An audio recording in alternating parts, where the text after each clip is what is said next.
All right, we're back in 2 Samuel chapter 12. Last week was a dark chapter for our hero, King David, the David Bathsheba incident. He actually broke a lot of God's 10 commandments, didn't he? Including murder. He had her husband killed by sending him to the front line, and so he's dead. Uriah is dead. Bathsheba, David's taken her into his house. She's pregnant with a baby. And maybe he's thinking he kind of got away with things, but God knows. So that's where we pick up in chapter 12. And the Lord sent Nathan to David. The Lord sends a prophet to speak to David. And the prophet, he came unto him and said unto him, he tells a little story here. He tells David, the king, says, there were two rich men in one city. There were two men in one city, one rich, the other poor.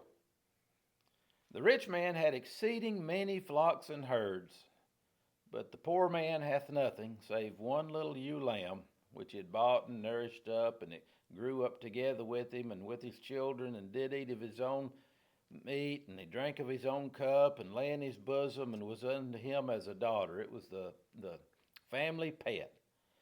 And there came a traveler to the rich man, and he spared to take of his own flock and his own herd to dress for the wayfaring man that was come unto him. But he took that poor man's lamb, and he dressed it for the man that was come to him. He got his poor neighbor's little pet instead of getting one of his many lambs. That's the end of the story. That's all Nathan says. He brings that to the king and gives him that report. And boy, old David, he stands up. He says, David's anger was greatly kindled against the man. And he said to Nathan, as the Lord liveth, that man that's done this thing, he'll surely die. And he'll restore the lamb fourfold before we give him the death penalty, because he did this thing and because he had no pity. And then Nathan replies, the prophet, and he says to David, thou art the man. It's you I'm talking about. And then he added, thus saith the Lord God of Israel. And here's what God's got to say to you, David. He said, I anointed thee king over Israel, and I delivered thee out of the hand of Saul. I gave thee thy master's house and thy master's wives, and you took everything that belonged to Saul into your bosom. God says, I gave that to you. And I gave the house of Israel and Judah. And if it had been too little, God says, I would have given unto thee such and such things. Wherefore hast thou despised the commandment of the Lord to do evil in his sight? See, when we willfully sin against God, we're despising God. And God says, you have killed Uriah the Hittite with the sword. Remember, David sent him to the front lines. God said, no, you did that. You're responsible. You've killed Uriah the Hittite with a sword, and you've taken his wife to be your wife, and you've slain him with the sword of the children of Ammon. It was just the same as in your hand, David. Now, therefore, the sword will never depart from your house. You're not going to know peace anymore because you've despised me, God says. And you've taken the wife of Uriah the Hittite to be your wife. Thus saith the Lord, behold, I'll raise up evil against thee out of your own house. And we're going to see that in the following chapters, that David's boys grow up and he has all kinds of trouble now. And I'll take thy wives before your eyes and give them to your neighbor. And he'll lie with your wives in the sight of this sun.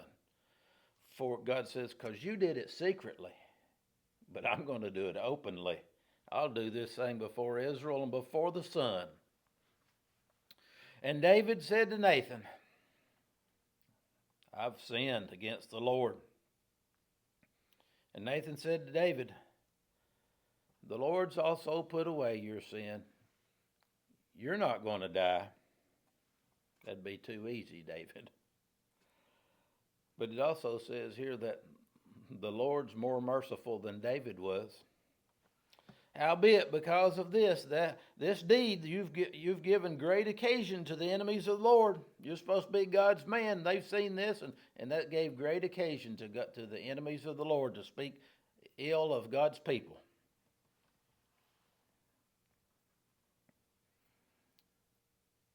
You gave them occasion to blaspheme, and the child that's born unto thee will surely die. That little baby's going to die, David, because of what you've done. And Nathan departed unto his house, and the Lord struck the child that Uriah's wife, here the Bible still calling her Uriah's wife, even though Uriah's dead and David's married her now, that Uriah's wife bare unto David.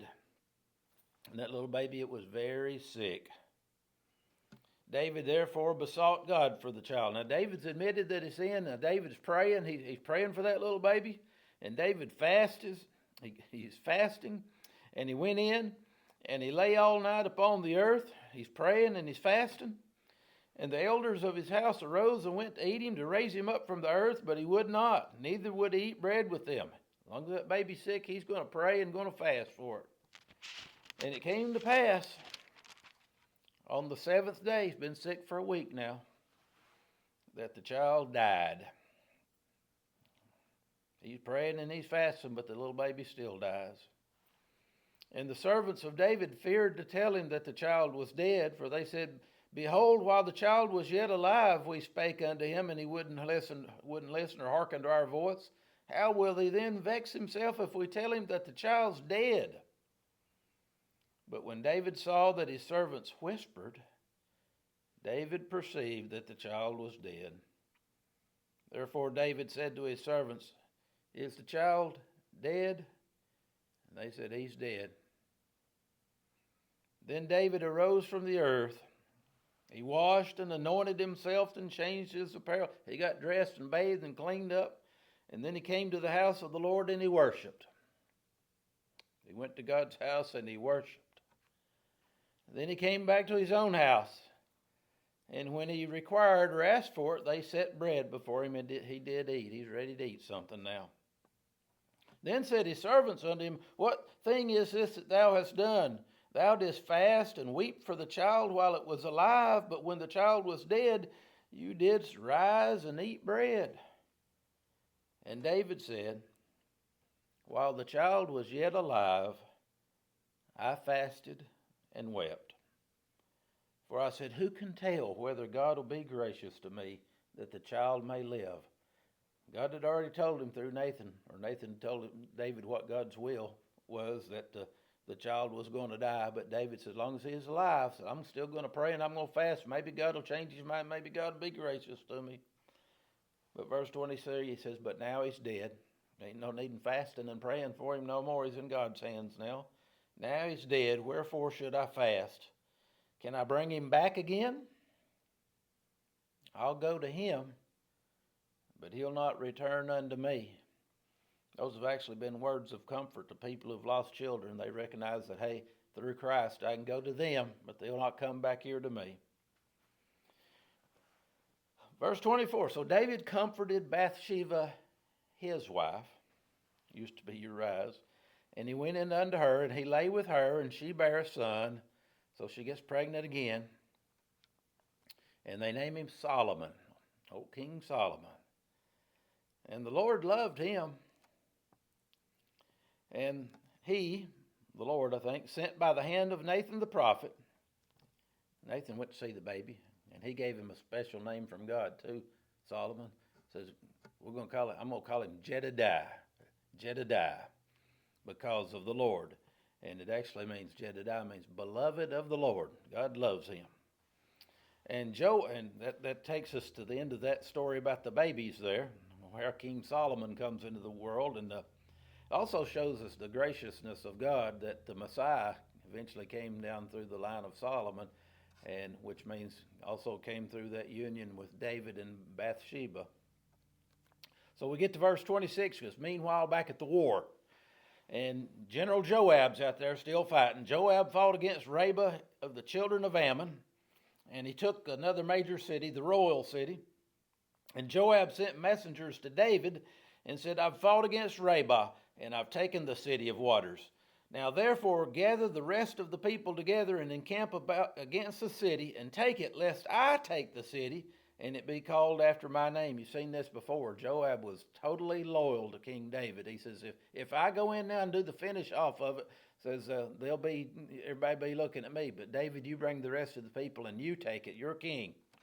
And David gathered all the people together, and he went to Rabbah, and he fought against it and took it. And he took their king's crown from off his head, the weight whereof was a talent of gold with the precious stones. And they set it on David's head. And he brought forth the spoil of the city in great abundance. And he brought forth the people that were therein, the prisoners of war. He put them under saws, under harrows of iron, under axes of iron. I think this means he made slaves out of them. He made them go to work for him, for Israel. And he made them pass through the brick kiln. It's all different things they were doing. Thus did he to all the cities of the children of Ammon. So David and all the people returned to Jerusalem. I hear, before we close here, I've heard people say critically before that the Bible teaches slavery. And when they refer to something, if you look at it, this is usually what it is, maybe every case. It's talking about prisoners of war. And God told them that when they come into the land and they took these other nations, that they could make prisoners of war out of them and use them for slaves, if you would. And you think, well, that's terrible. Well, it ain't no terrible. I come down the road yesterday and I saw all of our prisoners from our county out here picking up trash along the side of the road.